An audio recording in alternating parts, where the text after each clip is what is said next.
Hello students, good morning. Myself Raju Sharma and I am going to teach you English in 11th standard. How are you? I hope all are you fine there. Today we will do our first chapter from Hornbill book, The Portrait of a Lady. The Portrait of a Lady. Before start of the chapter, I want to introduce you with your syllabus. In 11th standard, we have two textbooks. One is for literature and one is for supplementary reading. Our Hornbill book is for literature. And there are two sections in Hornbill book, prose and poetry. Prose and poetry. In prose section, we have 8 chapters. In prose section, we have 8 chapters. In poetry, we have 5 poems. In snapshots, which is our supplementary reading book, we also have 8 chapters. And in final exam,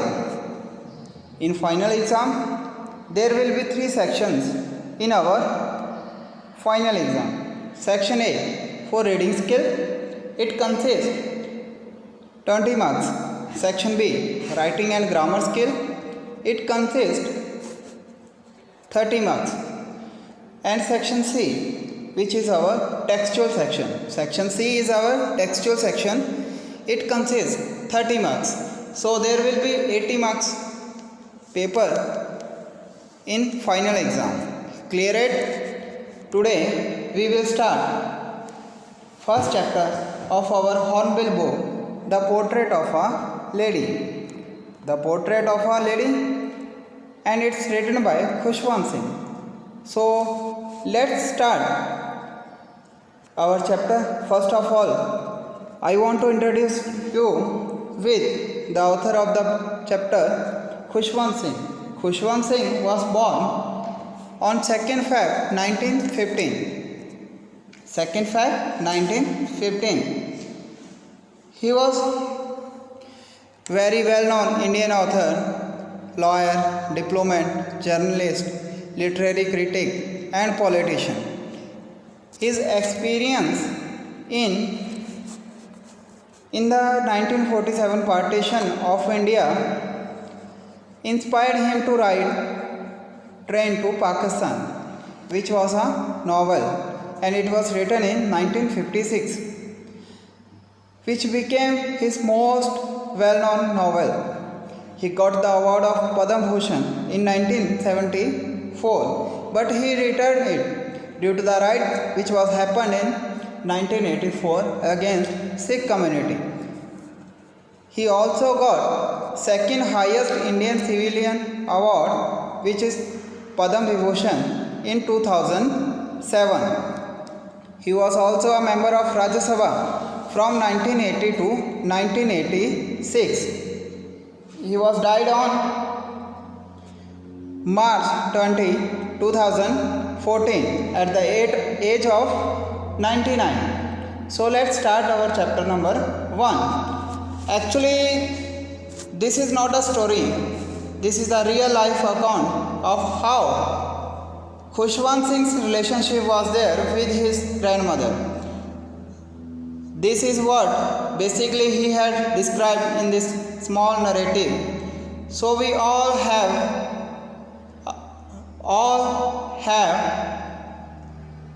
special bonds with our grandparents. We see that our grandparents may be very strict towards us, but also they are very polite and they are very sweet towards us. Sometimes they spoiled us with their extra love and extra care. And also they are very strict towards our parents. So this is what we get to know from the story of Khushwant Singh grandmother. So let's read the chapter and I will do line by line explanation. First of all, here author said to us that my grandmother, like everybody's grandmother, was an old woman. तो यहाँ पर खुशवंत सिंह हमें बताते हैं कि किसी की भी ग्रैंड मदर के जैसे उनकी ग्रैंड मदर जो है वो बहुत ही ओल्ड वुमेन है। She had been old and wrinkled, wrinkled means झुर्रियाँ, हैविंग लाइन्स और folds for the 20 years that I had known her. पिछले 20 सालों से जब से मैं उनको जानता हूँ उनका चेहरा वैसे का वैसा ही है। वो कैसी दिखती हैं? वो बहुत ही ओल्ड दिखती हैं, बूढ़ी दिखती हैं और उनके फेस पे जो है वो रिंकल्स हैं, जैसे यहाँ पर आप देख पा रहे हो लाइंस हैं। People said that she had once been young and pretty and had even a husband but it was very hard to believe. लोग क्या कहते हैं कि कभी ग्रैंड मदर जो हैं बहुत ही यंग और सुंदर थी, लेकिन इस बात पे यकीन करना बहुत ही ज़्यादा मुश्किल है।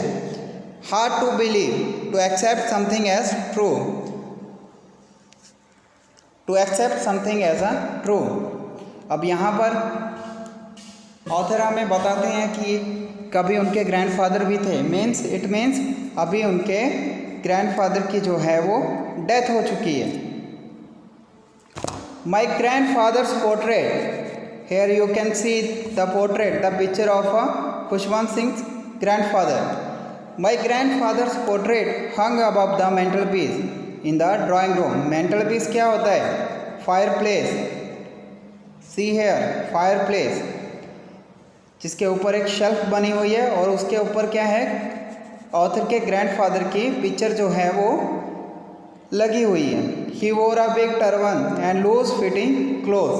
उन्होंने बहुत बड़ी पगड़ी बांधी हुई है और उनके कपड़े जो हैं वो लूज फिटिंग हैं। His long white beard covered the best part of his chest. अब वो क्या बता रहे हैं कि दादाजी की जो दाढ़ी है उसने उनकी चेस्ट को पूरी तरह से कवर किया हुआ है। And he looked at least 100 years old. और वो क्या दिखाई दे रहे हैं हमें कि जैसे उनकी एज जो है वो 100 years हो। He did not look the sort of person, sort means type, वो ऐसे पर्सन लग ही नहीं रहे कि उनके would have a wife or children, कि कभी उनके बच्चे और उनकी वाइफ भी होंगी, बल्कि but he looked as if he could only have lots and lots of grandchildren, lots and lots of many, ऐसा लग रहा है कि जैसे उनके बहुत सारे ग्रैंड चिल्ड्रन हों, क्योंकि दादाजी की एज जो है वो उस पिक्चर में हमें कितनी लग रही है? एटलीस्ट कम से कम 100 years। As for my grandmother, here he start to describe his grandmother. As for my grandmother being young and pretty, the thought was almost revolting.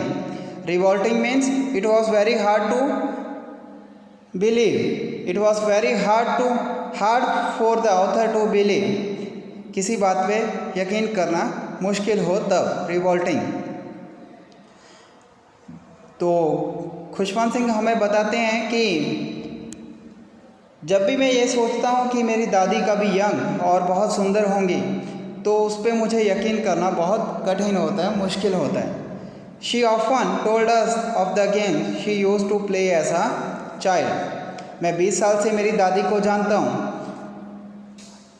वो हमेशा हमें, जैसे हमारे ग्रैंड पेरेंट्स अपने टाइम की कहानियाँ हमें सुनाते हैं, वैसे ही दादी भी जो है हमें कहानियाँ सुनाती थी और वो हमें बताती थी कि वो कौन कौन से गेम्स जो हैं वो खेलते थे जब वो छोटे बच्चे थे। तो जब भी मैं सोचता हूँ कि दादी कभी यंग होंगी, वो खेलती भी होंगी, तो इस बात पे यकीन करना बहुत मुश्किल होता है।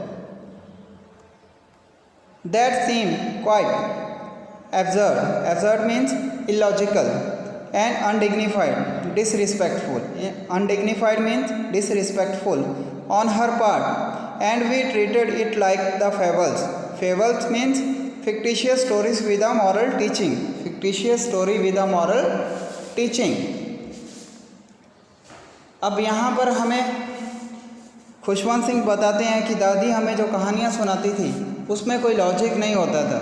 वो हमें ऐसी कहानियाँ सुनाती थी जिस पे हम यकीन ना कर पाएँ। वो हमें फेबल्स सुनाती थी। फेबल्स मीन्स मैंने आपको बताया फिक्टिशियस स्टोरी, ऐसी कहानियाँ जिसमें कोई ना कोई मॉरल टीचिंग्स ज़रूर हों, जैसे कि हमारे ग्रैंड पेरेंट्स आज भी हमें सुनाते हैं। Old stories, fables means old stories which have a moral teaching of the prophets. Prophets means saints, the person who give the message of God. संत महात्मा जिनको बोलते हैं। तो मॉरल स्टोरीज किन की होती थी? संत महात्मा की, जो अच्छे लोग होते थे, जिससे हमें कुछ ना कुछ सीखने को मिलता था। तो प्रोफेट्स मीन्स सेंट्स, संत महात्मा। She had always bent, short, fat and slightly bent. अब यहाँ पर खुशवंत सिंह हमें बताते हैं कि दादी जो है वो कैसे दिखती थी। दादी जो है उनकी हाइट जो है बहुत ज़्यादा नहीं थी, उनकी हाइट शॉर्ट थी, वो थोड़े मोटे थे और वो हमेशा आगे की तरफ झुककर चलते थे, जैसे कि अक्सर ही ओल्ड एज में लोग चलते हैं। Her face was a criss cross. Criss cross means a pattern of intersecting straight lines. यहाँ पर आप देख रहे हो रिंकल्स के जैसे कि उनके चेहरे पर जो है वो लाइंस बनी हुई थी, of wrinkles running from everywhere to everywhere. और वो लाइंस जो थी वो हर तरफ जा रही थी, start from everywhere to everywhere, मतलब उनके पूरे चेहरे पर जो थे वो लाइंस बनी हुई थी, रिंकल्स बनी हुई थी, क्योंकि उनकी एज जो है, दादी की एज जो है बहुत ज़्यादा थी। No we certain, certain means sure, she had always been as we had known her. हम श्योर थे, मैं जब से उनको जानता था उनकी एज जो है वह उतनी ही मुझे दिखाई दे रही थी। वो मुझे कभी नहीं लगा कि वो बूढ़े हो रहे हैं। मैं तो जब से उनको जानता था तब से उनकी एज वही थी। She was old, so terribly old that she could not have grown older. वो बूढ़ी थी, इतनी ज़्यादा बूढ़ी थी कि इससे ज़्यादा वो बूढ़ी नहीं हो सकती थी। Could not have grown older, वो इससे ज़्यादा बूढ़ी नहीं हो सकती थी। And had stayed at the same age for 20 years. और ऐसा लग रहा था कि वो अपनी उसी एज पे रुक गए हों, क्योंकि उनकी एज बहुत ज़्यादा हो चुकी थी। मैं तो 20 साल से उनको जानता था, तो उनकी एज मुझे एक ही जगह पर रुकी हुई दिखाई दे रही थी। उनमें कोई बहुत ज़्यादा चेंजेस नहीं आए थे पिछले 20 साल से, जब से मैं उनको जानता था। She could never have been pretty but she always beautiful. तो यहाँ पर कंफ्यूज नहीं होना है, बताया गया है ना, she could never have been pretty but she was always beautiful. तो प्रिटी यहाँ पर जो है वो हमारी बाहरी लुक, आउटर लुक से लिया गया है, और ब्यूटीफुल जो है यहाँ पर इंटरनल लुक से लिया गया। तो दोनों वर्ड में जो है वो डिफरेंस है। तो खुशवंत सिंह हमें बताते हैं कि दादी जो है भले ही दिखने में सुंदर नहीं थी, पर अंदर से वो बहुत ज़्यादा अच्छी थी। उनका नेचर जो है वो बहुत अच्छा था। तो वो हमेशा ही मेरे लिए एक बहुत अच्छी पर्सन थी। She hobbled, hobbled means walk like a lame person, walk in an awkward way, जैसे कि अजीब तरीके से चलना। About the house in spotless, spotless means she wore clean white coloured dress, जिस पे कोई भी दाग नहीं होता था। स्पॉटलेस मीन्स जिस पे कोई भी दाग ना हो, विदाउट एनी स्पॉट। तो यहाँ पर हमें बताया गया कि दादी जी जो है वो बिल्कुल एक अजीब तरीके से चलती थी, आगे की तरफ झुककर, और बहुत तेज़ वो नहीं चलते थे। वो हमेशा एक वाइट कलर की ड्रेस पहन कर रखते थे, क्योंकि अभी खुशवंत सिंह के दादाजी जो हैं उनकी डेथ हो चुकी है। तो जैसे हमारे यहाँ ट्रेडिशन है कि जो विडोज़ होती हैं वो हमेशा वाइट कलर की ड्रेस पहन कर रखती हैं, तो इसी तरह से दादी भी जो है वो हमेशा वाइट कलर की, जिस पे कोई भी दाग धब्बा नहीं था, ऐसी ड्रेस पहनकर रखती थी। White with one hand resting on her waist, एक हाथ जो है उनका कहाँ पर होता था? अपनी पीठ के ऊपर। To balance her stoop, bend one's body forward, आगे की तरफ झुका हुआ होना, that is called stoop, bent of a body.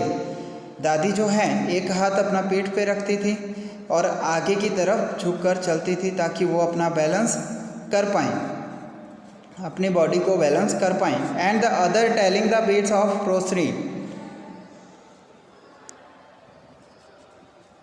A string. What is rosary? Rosary a string of beads for keeping count of number of chants made of a religious prayer. हम अक्सर देखते हैं दादी जी अपना एक हाथ अपने पीठ पे रखती थी और दूसरे हाथ में वो एक लकड़ी पकड़ कर रखती थी और उस हाथ में क्या होता था, एक माला होती थी।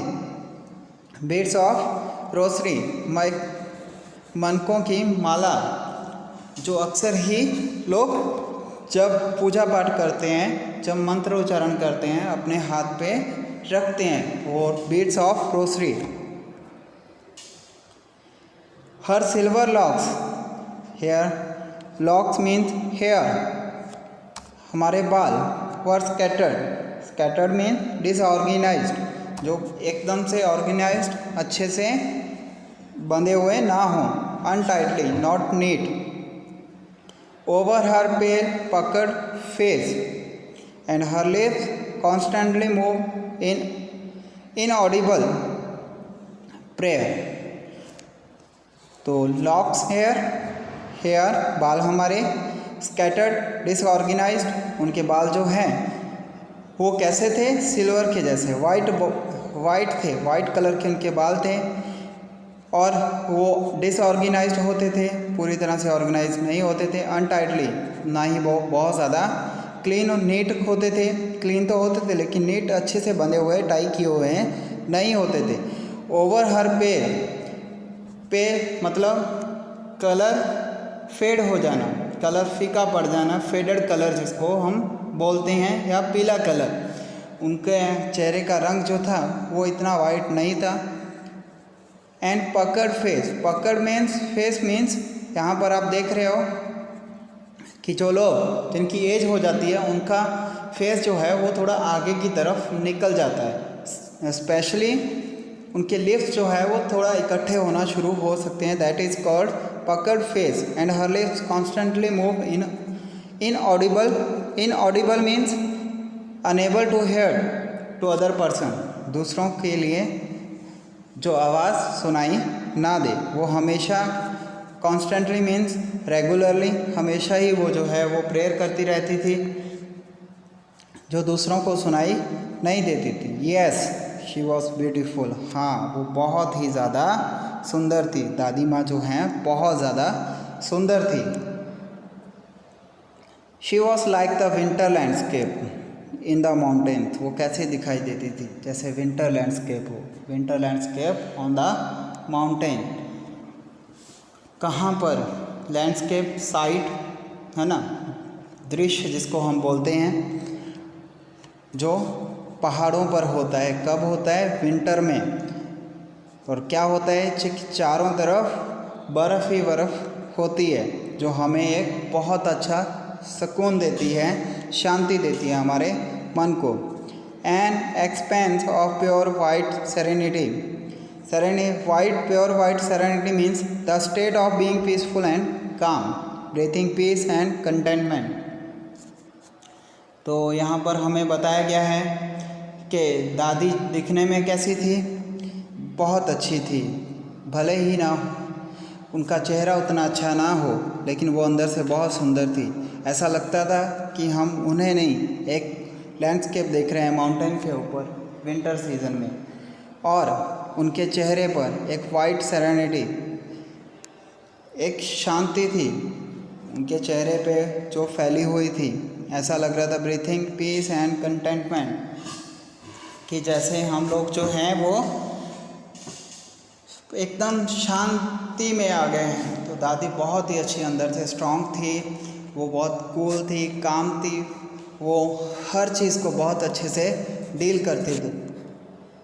My grand mother and I were good friends, मैं और मेरी ग्रैंड मदर जो हैं वो बहुत अच्छे फ्रेंड थे।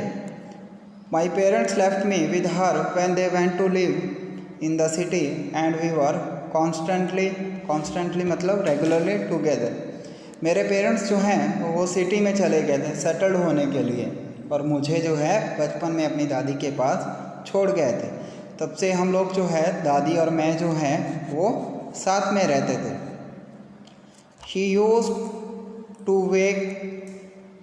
wake me up in the morning and get me ready for school। दादी जो है वो मुझे सुबह उठाती थी और स्कूल के लिए तैयार करके स्कूल में छोड़ने के लिए मेरे साथ ही वो आते थे। She said her morning prayer in a monotonous sing song। Monotonous क्या होता है? Dull. Monotonous means dull. Sing song, regular singing. While she bath and dressed me. दादी माँ हमेशा ही एक प्रेयर करती रहती थी। वो प्रेयर जो है मुझे अच्छी नहीं लगती थी। मैं प्रेयर को नहीं सुनता था, लेकिन दादी की आवाज़ जो है वो मुझे बहुत अच्छी लगती थी। जब भी मुझे नहलाते थे, जब भी मुझे वो स्कूल के लिए तैयार करते थे, वो हमेशा ही प्रेयर जो है वो गाते रहते थे। Dressed me in the hope that I would listen. उनको लगता था कि मैं उनकी प्रेयर सुन रहा हूँ, लेकिन ऐसा बिल्कुल भी नहीं था। तो बच्चों को प्रेयर करना कहाँ अच्छा लगता है। And get to know it by heart. दादी को लगता था कि मैं प्रेयर सुन रहा हूँ और उसको मैं लर्न कर रहा हूँ, और मैं एक दिन वो पूरी प्रेयर जो है वो लर्न कर लूँगा। I listen because I love her voice. मैं उनकी आवाज़ को सुनता था क्योंकि मुझे उनकी आवाज़ जो है बहुत अच्छी लगती थी। लेकिन वो क्या गुनगुना रही हैं, वो प्रेयर में क्या बोल रही हैं, मैं उस पर ध्यान नहीं देता था। मैं तो सिर्फ उनकी आवाज़ सुनता था। But never bother to learn it. Bother means to be concern, ध्यान देना। यहाँ पर वो कभी भी नेवर बॉदर्ड, मैं कभी ध्यान देता ही नहीं था कि वो क्या बोल रही हैं। हाँ, उनकी आवाज़ मुझे अच्छी लगती थी, लेकिन उनके वर्ड्स जो है मैंने कभी उस पर ध्यान नहीं दिया था। और दादी को हमेशा लगता था कि मैं जैसे उनको बहुत ध्यान से सुन रहा हूँ, और एक दिन जो है वो प्रेयर जो है वो मैं लर्न कर लूँगा। Then she would fetch means get my wooden slate. यहाँ पर आप देख रहे हो स्लेट। वो क्या करती थी, मेरे लिए एक वुडन स्लेट थी, उसको वो तैयार करती थी। पहले क्योंकि नोटबुक्स नहीं होती थी, बुक्स भी बहुत कम होती थी, तो छोटे बच्चे जो है वो स्लेट लेकर ही स्कूल में जाते थे। Slate, a flat plate of slate formally used for writing on, जिस पे हम अक्सर ही लिखा जाता है राइटिंग के लिए, जिसको यूज़ किया जाता है। But it was a wooden slate, वो लकड़ी की बनी हुई स्लेट थी। Which she had already washed and plastered, जिसको वो ऑलरेडी वॉश करके रखती थी और प्लास्टर करके रखती थी। Covered with a layer of plaster with yellow chalk. वो किससे प्लास्टर करती थी? येलो चॉक के साथ, ताकि मैं दोबारा स्लेट को जो है वो यूज़ कर पाऊँ। आर्टिनी earthen means made of baked और फायर्ड क्ले। इंक पॉट, और वो मिट्टी की बनी हुई इंक पॉट में मुझे इंक डालकर देती थी। साथ में वो मुझे क्या देती थी? A red pen. Tie them in a bundle and hand it to me. वो इन सब चीज़ों को जो है ink pot, a red pen, इन सबको एक बंडल में बांध देती थी और वो मुझे हैंड ओवर कर देती थी। ये स्लेट है, उसके साथ वो मुझे बंडल में बांधकर मेरा पेन और इंक पॉट मुझे देती थी, और मेरे साथ ही वो स्कूल में आती थी। After a breakfast of a thick stale means not fresh, बासी जिसको हम बोलते हैं। थिक मतलब थोड़ी मोटी। Chapati with a little butter and a sugar spread on it. We went to school. Breakfast करने के बाद, और ब्रेकफास्ट हमारा हैवी होता था, कुछ चपाती हम लोग खाते थे। दादी क्या करती थी? चपाती के ऊपर क्या लगाती थी? बटर लगाती थी, शुगर लगाती थी, और वो मुझे देती थी। उसके बाद स्टेल चपाती, जो बासी रात की बनी हुई चपाती थी, वही हम लोग सुबह खाते थे, लेकिन वो बहुत टेस्टी होती थी। उसके बाद हम लोग जो है स्कूल की तरफ चले जाते थे। We went to school. She carried several stale चपाती।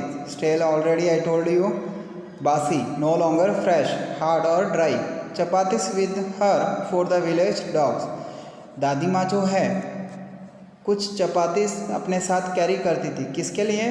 जो गांव में हमें डॉग्स मिलते थे रास्ते में या मंदिर के पास। My grandmother always went to school with me because the school was attached to the temple। दादी माँ हमेशा मेरे साथ स्कूल आती थी क्योंकि स्कूल जो है वो मंदिर के साथ ही अटैच था, जुड़ा हुआ था। द प्राइस्ट मीन्स पुजारी। taught us the alphabet and morning prayer। पुजारी जो है वो हमें क्या सिखाते थे? वो अल्फ़ाबेट सिखाते थे और मॉर्निंग सुबह की प्रेयर करना हमें सिखाते थे। दादी माँ हमेशा ही हमारे साथ मेरे साथ स्कूल में आती थी। While the children sat in rows on either side of the veranda means courtyard। जैसे कि रूम्स के बाहर थोड़ा पैसेज एरिया बना हुआ होता है, विच वॉज कवर्ड, छत से जो कवर किया होता है। सिंगिंग द अल्फ़ाबेट, हम बच्चे जो हैं लाइन्स में बैठते थे, वरांडा में पैसेज में बैठते थे और साथ में वो अल्फ़ाबेट्स जो है वो हम सिंग करते थे, गाते थे। और the prayer in a course means साथ में गाना, सब लोगों का एक साथ में समूह में गान जिसको बोलते हैं। My grandmother sat inside reading the scripture है sacred writing of our religion, holy books जिसको हम बोलते हैं सेक्रेड स्क्रिप्चर।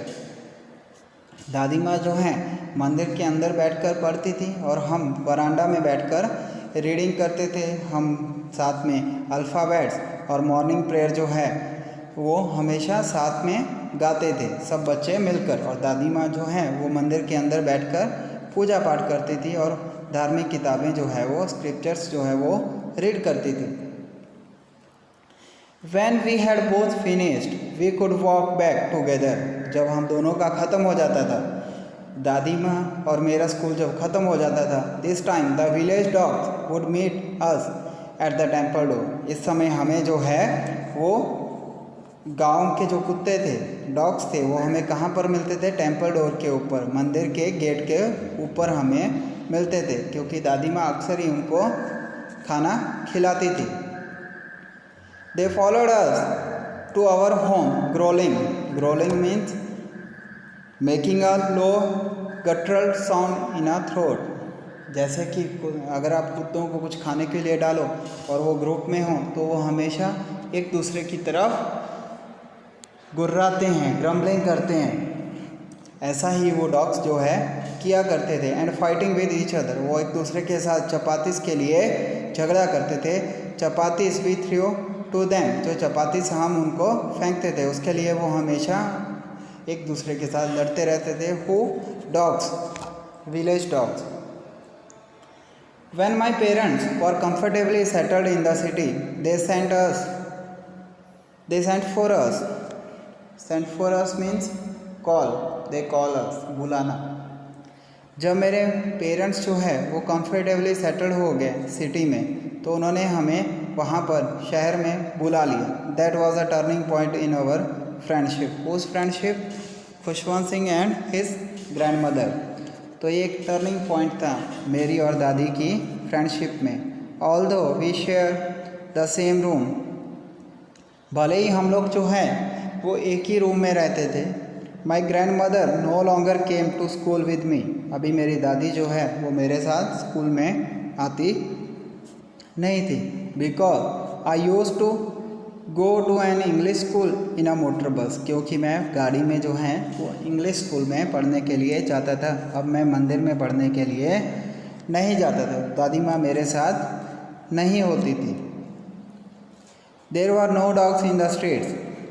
अब क्योंकि हम लोग शहर में आ गए थे तो वहाँ पर वो डॉग्स नहीं थे जो हमें गांव में मिलते थे, स्ट्रीट्स में मिलते थे। She took to feeding sparrows in the courtyard. Already I told you courtyard means passage, outside room, veranda of our city house. क्योंकि वहाँ पर गलियों में कोई कुत्ते नहीं थे इसलिए दादी माँ अब जो है वो किनको खाना खिलाती थी? स्पैरोस को, चिड़ियों को खाना खिलाती थी। कहाँ पर? In the courtyard, veranda में of our city house. As the years rolled by means time आगे की तरफ जब प्रोसीड करता है उसे बोलते हैं time rolled by. We saw less of each other, जैसे जैसे टाइम आगे निकलता गया हमारा रिलेशनशिप भी जो है वो पहले जैसा नहीं रहा, अभी हम कम एक दूसरे को मिलते थे। फॉर सम टाइम, कुछ देर के लिए। शी कंटिन्यूड, उन्होंने जारी रखा। टू वेक मी अप, मुझे उठाना। And get me ready for school, और मुझे स्कूल के लिए तैयार करना। When I came back, जब भी मैं वापस आता था, she would ask me, वो हमेशा मुझसे पूछती थी, what the teacher had taught me, आपको आपके टीचर्स ने क्या सिखाया। दादी माँ हमेशा मुझे पूछती थी कि आज तूने स्कूल में क्या पढ़ा। I would tell her English words, मैं उन्हें इंग्लिश वर्ड्स बताता था जो मैंने स्कूल में सीखे। A little things of western science, science के बारे में, स्पेशली वेस्टर्न साइंस के बारे में जो मैंने सीखा वो मैं दादी माँ को बताता था। And learning the law of gravity, और मैं बताता था कि मैं जो है किसके बारे में पढ़ रहा हूँ। मैं साइंस के बारे में पढ़ रहा हूँ, मैं मैथ के बारे में पढ़ रहा हूँ, मैं इंग्लिश सीख रहा हूँ, आर्किमेडिस प्रिंसिपल के बारे में पढ़ रहा हूँ। द वर्ल्ड बीइंग राउंड, दुनिया जो है वो गोल है, इस चीज़ के बारे में मैं पढ़ रहा हूँ। लेकिन इन सब से दादी माँ का कोई रिलेशन नहीं था, क्योंकि दादी माँ को ये सारी चीज़ें जो है समझ में आती नहीं थी। तो हमारा जो एक रिलेशन था वो अभी धीरे धीरे चेंज हो रहा था। दिस मेड हर अनहैप्पी, ये जो है इससे उनको बहुत दुख होता था दादी माँ को, मैं स्कूल में जो भी पढ़ रहा था। She could not help me with my lessons, अब वो मेरा किसी भी तरीके से हेल्प नहीं करती थी मेरी पढ़ाई में, क्योंकि मैं जो पढ़ रहा था वो दादी माँ की समझ में नहीं आता था। She did not believe in the things they taught at the English school, दादी माँ को जो चीज़ें इंग्लिश स्कूल में सिखाई जाती थी वो बिल्कुल भी अच्छी नहीं लगती थी, उसमें उनका बिल्कुल भी यकीन नहीं था। Did not believe. And was distressed, distressed means suffer from extremely sorrow और पेन। तो दादी माँ जो है वो पेन फील करती थी इन सब चीज़ों को जानकर। That was there was no teaching about God and the scripture, दादी माँ को ये चीज़ बहुत बुरी लगती थी कि स्कूल में जो है भगवान के बारे में कुछ भी पढ़ाया नहीं जाता है, ना ही वो रिलीजियस बुक्स, होली बुक्स जो हैं वो पढ़ाई जाती हैं स्कूल में। स्क्रिप्चर्स के बारे में कुछ भी सिखाया नहीं जाता है।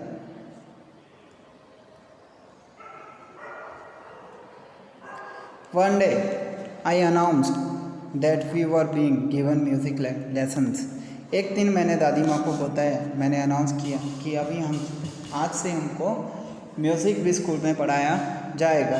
शी वॉज वेरी डिस्टर्ब, इससे दादी माँ बहुत डिस्टर्ब हुई, उनको बहुत दुख लगा। टू हर, उनके लिए म्यूज़िक जो है हैड लिव्ड एसोसिएशन,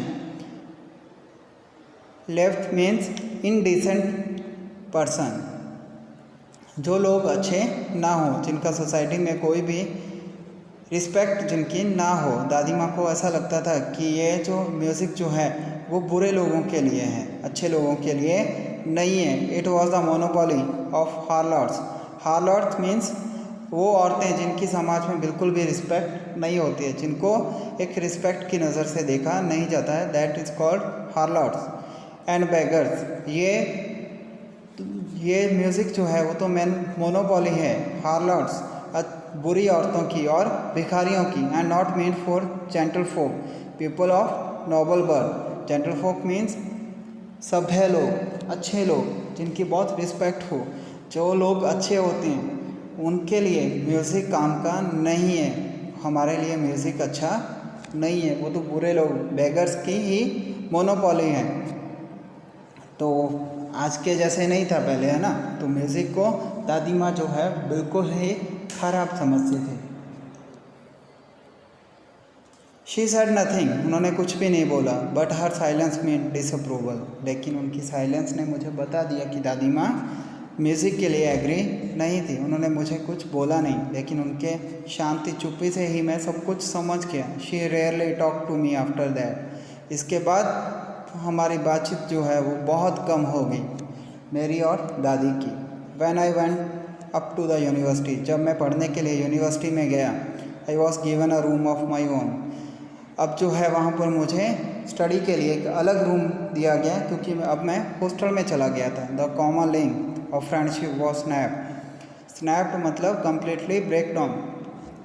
अब हमारी फ्रेंडशिप के बीच में, दादी के बीच में जो एक कॉमन लिंक था वो भी बिल्कुल टूट चुका था, क्योंकि हमारी पहले हम साथ में रहते थे, बात भी करते थे, भले ही कम बात करते थे लेकिन बात हमारे बीच में होती थी। लेकिन अब क्या हुआ, अब मैं यूनिवर्सिटी आ चुका था और मुझे यहाँ पर एक अलग से रूम मिला था, इसलिए हमारी फ्रेंडशिप में जो कॉमन लिंक था वो स्नैप हो गया, वो टूट गया। My grandmother accepted her seclusion. Seclusion means the state of being private and away from people. Seclusion means कि एक्सेप्ट कर लेना। किस चीज़ को एक्सेप्ट करना है? अपने अकेलेपन को। सेल्युलेशन मीन लोनलीनेस, अकेलापन। दादी माँ ने अपने अकेलेपन को जो है वो एक्सेप्ट कर लिया विद रेजिग्नेशन। रेजिग्नेशन मीन्स दादी माँ ने जो है उस चीज़ को एक्सेप्ट कर लिया कि अब उनको अकेले ही रहना पड़ेगा बिना अपने ग्रैंडसन के। The grandmother accepted a lonely life as he accepted the separation from her grandson without objection. तो बिना किसी ऑब्जेक्शन के उन्होंने मेरा और दादी माँ का जो सेपरेशन हुआ, जो हम अलग हो गए, उसको स्वीकार कर लिया, उसको एक्सेप्ट कर लिया। She rarely left her spinning wheel. अब वो क्या करती थी? To talk to anyone. हमेशा ही अपने चरखे पे बैठी रहती थी, spinning wheel. Household machine with a wheel attach to it for spinning yarn. बुनने के लिए हमेशा, जैसे अपने कॉटन से जो है कॉटन थ्रेड बनाए जाते हैं, है ना, चरखे से, जो गांधी जी यूज़ करते थे। दादी माँ भी अब क्या है, हमेशा चरखे पे अपना काम करती रहती थी। वो कभी भी किसी से बहुत ज़्यादा बातें करती नहीं थी। To talk to anyone. From sunrise to sunset she sat by her wheel spinning and reciting prayers. सुबह से शाम तक जो है वो हमेशा अपने स्पिनिंग व्हील पे बैठी रहती थी, चरखे पे बैठी रहती थी और हमेशा अपना काम करती रहती थी। और प्रेयर्स जो है वो रिसाइट करती रहती थी, वो किसी से बात नहीं करती थी। ओनली इन द आफ्टरनून, सिर्फ दोपहर के टाइम, कुछ समय के लिए जब वो खाना खाती थी, she relaxed for a while to feed the sparrows. और खाना किसको खिलाती थी? स्पैरोज को। कहाँ पर? वरांडा में, कोर्टयार्ड में। सिर्फ तभी वो थोड़ी देर के लिए रिलैक्स होती थी, खाने के लिए और चिड़ियों को खाना खिलाने के लिए। अदरवाइज़ वो पूरा दिन जो है वो चरखे पे ही अपना काम करती रहती थी और अपनी प्रेयर्स जो है वो रिसाइट करती रहती थी। While she sat in the veranda breaking the bread into the little bits, hundreds of little birds collected round her, creating a veritable bedlam of chirping. Veritable bedlam क्या होता है? The noise of small birds, कि बहुत ज़्यादा चहचहाना, शोर करना। जब दादी माँ जो है वरांडा में बैठती थी और वो रोटी को, चपाती को, ब्रेड को जो है छोटे इंटू लिटिल बिट्स, छोटे छोटे टुकड़ों में तोड़ती थी चिड़ियों को खाने के लिए। हंड्रेड्स ऑफ लिटिल बर्ड्स, बहुत हंड्रेड्स की तादाद में छोटे छोटे बर्ड्स जो हैं वहाँ पर कलेक्ट हो जाते थे, इकट्ठे हो जाते थे और वो चहचहाना, शोर करना शुरू कर देते थे। वेरिटेबल बेडलम, चहचहाना पक्षियों का बहुत तेज़ आवाज़ में। Some came and perched on her legs. Perched means alight और रेस्ट ऑन समथिंग। तो यहाँ पर कहाँ पर कुछ बर्ड्स जो हैं उनके पैरों पे बैठ जाते थे। अदर्स ऑन हर शोल्डर, कुछ बर्ड्स जो हैं, कुछ स्पैरोस जो हैं उनके शोल्डर्स पर बैठ जाते थे।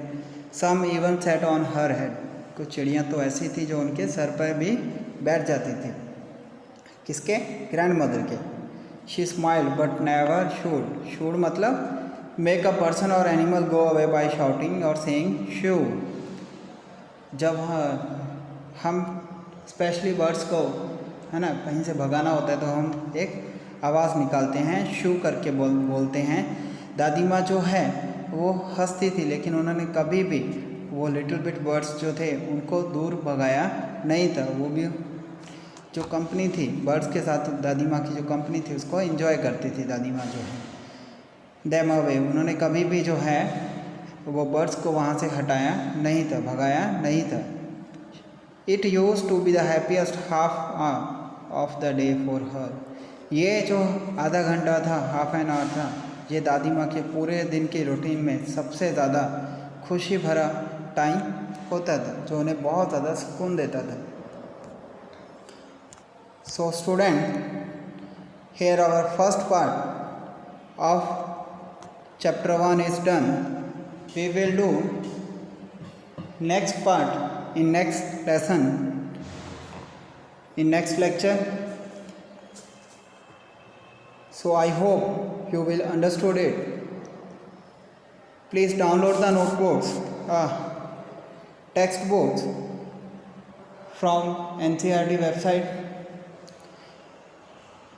Okay students, we will meet soon. Thank you.